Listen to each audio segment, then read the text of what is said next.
Halo teman-teman, di video ini saya akan berceramah singkat.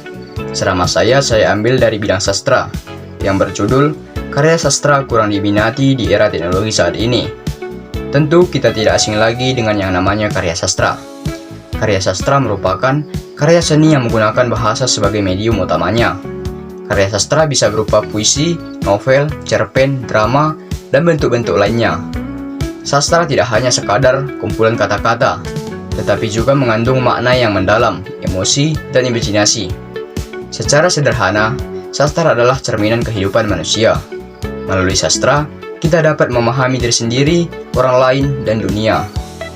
Sastra di Indonesia tumbuh dan berkembang melalui budaya Indonesia yang beraneka ragam. Namun, seperti yang kita lihat, di era teknologi saat ini, karya sastra kurang diminati dikarenakan sudah adanya handphone dan media lainnya, yang membuat orang lebih suka mencari hiburan dari media tersebut daripada harus membaca karya sastra. Banyak ahli sastra sepakat bahwa sastra memberikan hiburan bagi pembaca. Melalui puisi atau drama, pembaca dapat dibawa ke dunia yang berbeda dan melupakan sejenak masalah sehari-hari. Beberapa kritikus sastra juga mengatakan bahwa sastra sebagai alat ampuh untuk mengubah pandangan dan perilaku masyarakat. Melalui karya sastra, penulis dapat menyuarakan ketidakadilan dan mendorong perubahan sosial. Ada juga beberapa fakta menarik mengenai sastra, di antaranya, sastra dapat memberikan kesadaran pembaca tentang kebenaran-kebenaran hidup, dan juga sastra dapat membantu mengembangkan imajinasi yang bisa digunakan untuk membangun bangsa. Manfaat kita membaca karya sastra yaitu kita bisa belajar meningkatkan kemampuan untuk berkomunikasi dengan orang lain.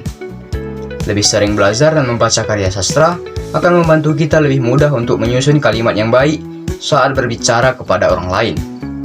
Karya sastra juga berfungsi untuk memberikan kesenangan, hiburan, memberikan keindahan, dan memberikan pengetahuan terhadap pembaca mengenai moral baik maupun buruk.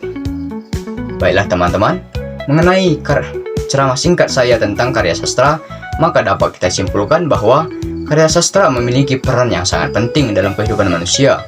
Sastra tidak hanya sebagai alat hiburan, tetapi juga sebagai alat untuk memahami diri sendiri, masyarakat, dan dunia. Sastra juga memiliki kekuatan untuk mengubah pandangan dan perilaku manusia. Maka dari itu, saya mengajak teman-teman semua untuk melestarikan sastra di Indonesia di era teknologi yang saat ini.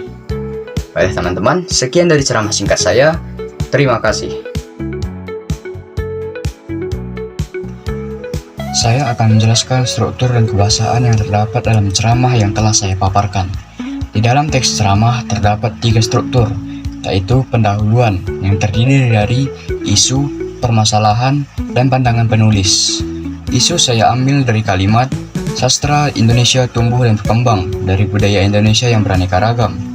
Dan permasalahan saya ambil dari kalimat karya sastra kurang diminati dikarenakan sudah adanya handphone dan media lainnya, yang membuat orang lebih suka mencari hiburan dari media tersebut daripada harus membaca karya sastra.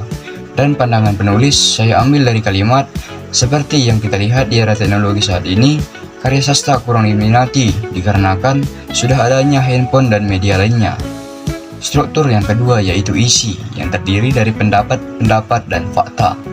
Pendapat-pendapat saya ambil dari kalimat banyak ahli sastra sepakat bahwa sastra memberikan hiburan bagi pembaca, dan beberapa kritikus sastra juga mengatakan bahwa sastra sebagai alat ampuh untuk mengubah pandangan dan perilaku masyarakat. Dan faktanya saya ambil dari kalimat sastra dapat memberikan kesadaran kepada pembaca tentang kebenaran-kebenaran hidup, dan juga sastra dapat membantu mengembangkan imajinasi yang digunakan untuk membangun bangsa. Dan struktur yang ketiga yaitu penutup, yang terdiri dari simpulan ataupun rangkuman. Kesimpulannya saya ambil dari kalimat sastra memiliki peran yang sangat penting dalam kehidupan manusia sebagai alat untuk memahami diri sendiri, orang lain, dan dunia. Sastra juga memiliki kekuatan untuk mengubah pandangan dan perilaku manusia. Maka dari itu, saya mengajak teman-teman untuk melestarikan dan mengembangkan karya sastra di era teknologi sekarang ini. Dan kaidah kebahasaan yang saya gunakan dalam ceramah saya ini ialah Yang pertama, saya menggunakan kata ganti orang tunggal yang saya ambil dari kalimat, maka dari itu saya mengajak teman-teman untuk melestarikan dan mengembangkan karya sastra di era teknologi sekarang ini. Kata ganti orang tunggalnya terdapat pada kata saya. Saya juga menggunakan kata ganti orang kedua jamak yang terdapat pada kata teman-teman. Yang kedua, saya menggunakan kata teknis terdapat pada kata teknologi. Yang ketiga, saya menggunakan kata menunjukkan hubungan argumen terdapat di kata namun dan maka. Dan yang keempat, saya menggunakan kata persuasif dapat kita lihat pada kata seperti dan harus.